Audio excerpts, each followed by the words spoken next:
The second season of The Witcher is a season that I actually really enjoyed, and I know that a lot of people are unhappy about it because it wasn't an exact like-for-like copy of the books. But as someone who hasn't read the books but will be starting to do so soon, I kind of didn't mind how the season took its turn. Now, I wanted to make a video reflecting on The Witcher Season 2 for quite a while now, however I just didn't get around to making it. But personally, I did really enjoy it, and I thought it was better than the first season anyway. Now, the first season of the show is apparently very accurate to the books, however I wouldn't say that it's necessarily a good way to have it presented on TV. I personally was fine with watching it the way it was, and I kind of understood roughly where we were in the timeline. However, I know plenty of people who watched it and kind of didn't have a clue what was going on, and or just gave up on the show entirely because they had no clue where it was going or what was happening. Which is understandable, as it was a season that was completely based off of a load of short stories crammed into one. Personally, I feel like they should have just chosen a couple of short stories, completely crammed them into the whole season, and made more lengthy, drawn out versions of those stories to just develop the character instead. Now, what I'm talking about is that in some TV shows and in some films, they do need to change some features of the films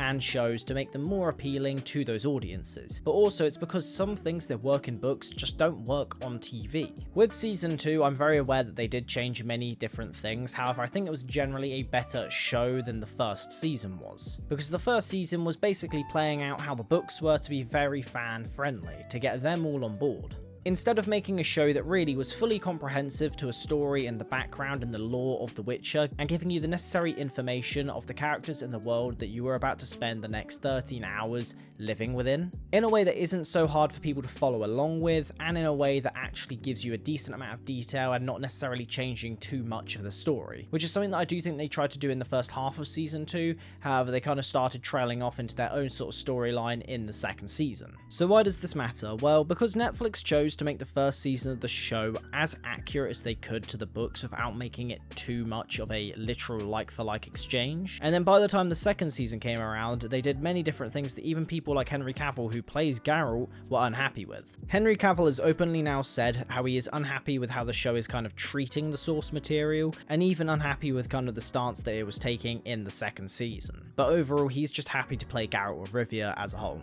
One thing that I know many people found frustrating, including myself with the second season, is that the season didn't really feel like Geralt's story. Even though the entire book series of The Witcher is meant to be a story that's following Geralt of Rivia as the main character.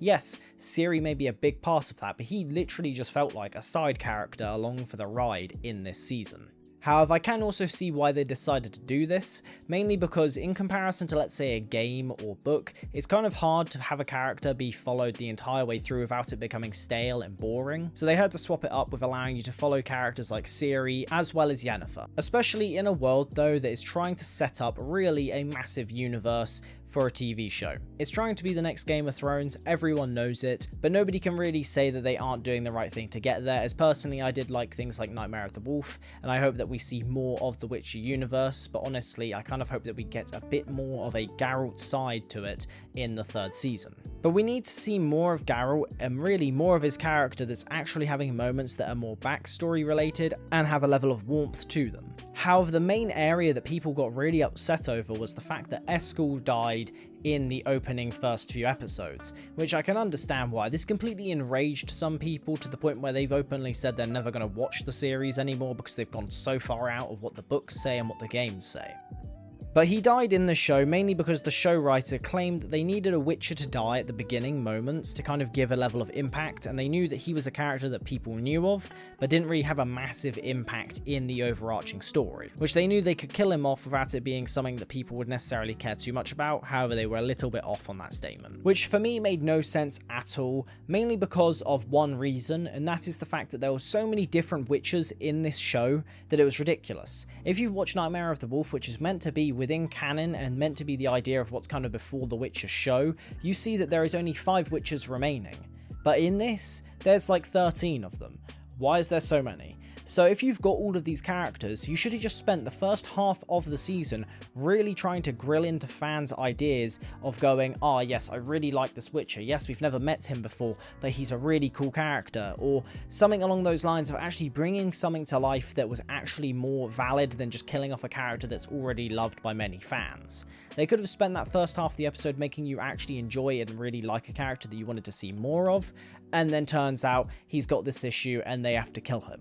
That would have been a lot better off and would have been a little bit more lore friendly, I guess, than necessarily having 13 witches just for some epic finale. Besides this though, there is some good sides, which is obviously that the CGI in this season was a lot better than season 1, but that doesn't necessarily mean it was that great. For a company that is worth a lot of money, even though they're now losing customers, it's kind of surprising how bad their CGI is in comparison to other companies out there, and even they could have got a way of doing more visual effects. They could have actually been a little bit cheaper for them, but they decided to still go for some rubber-like characters instead of putting, let's say, more of their money into the VFX for, let's say, dragons like Game of Thrones did, where really a lot of the budget got synced into those dragons and got synced into things like the direwolves. But instead, they decided to record tons of it as practical and then have those other areas where all the money was going into for those small different moments. They don't need every single episode to have tons of flashy fight scenes. They don't have to have tons of CGI in every single episode. They need to do more practical things and then allow the VFX to become a little bit better,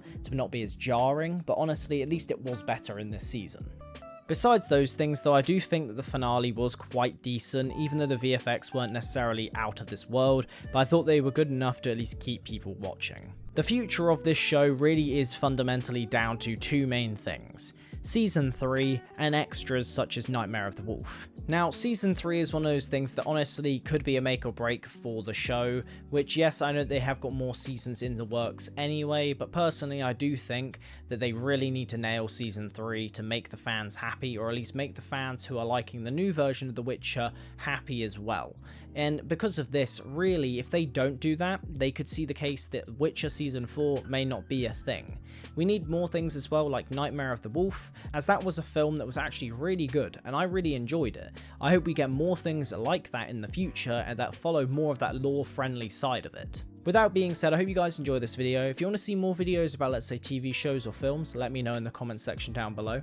On Wednesdays, I upload whatever I want, which is kind of where this video falls into, and then on Fridays, I upload gaming content, and I try to upload one gaming critique a month. So if you did enjoy, make sure to leave a like and do subscribe for more content in the future. So yeah, I'll see you guys in the next one. Have a good one.